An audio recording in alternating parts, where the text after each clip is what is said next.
എന്ന് പറയുന്നത്. അതായത് കർത്താവായ യേശു ക്രിസ്തുവിന്റെ ഏക സ്വഭാവ വിശ്വാസമുള്ള നമ്മൾ, അതായത് അവന്റെ ദൈവത്വവും മനുഷ്യത്വവും ചേർന്ന് സമഞ്ജമായി കലർന്നിരിക്കുന്ന ഈ ഏക സ്വഭാവത്തെ പറ്റിയാണ് നമ്മൾ പറയുന്നത്.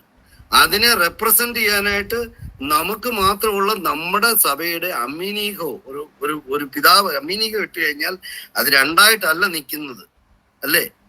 നിങ്ങളൊരു പൊട്ടക്കാരൻ ആദ്യമായിട്ട് പുത്തൻ കുർബാന എഴുതുന്നയാൾക്ക് അന്നത്തെ ദിവസം മാത്രമാണ് ആ ഊറാറ രണ്ടായിട്ട് കിടക്കുന്നത്. അത് കഴിഞ്ഞ് എന്ത് ചെയ്യും? അത് ജോയിൻ ചെയ്യും.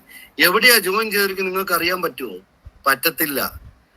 ഒരു മേൽപ്പട്ടക്കാരന്റെ അദ്ദേഹത്തിന് ഇട്ടിരിക്കുന്നത് ഇതുമെല്ലാം ഇതുപോലെയാണ് കാണിക്കുന്നത്. അതുപോലെ തന്നെ വീഞ്ഞും വെള്ളവും കൂടെ മിതമായിട്ട് കലർത്തുന്നത് എന്ത് കാര്യത്തിനാണ്? അത് നമ്മുടെ വിശ്വാസം ഉറപ്പിക്കാനായിട്ടാണ് വീഞ്ഞും വെള്ളവും കലർത്തുന്നത്. അല്ലെങ്കിൽ കർത്താവായ യേശു മിശിഹാ അവിടെ എടുത്ത വീഞ്ഞ് മാത്രം നമ്മൾ എടുത്താൽ മതി ഇവിടെ.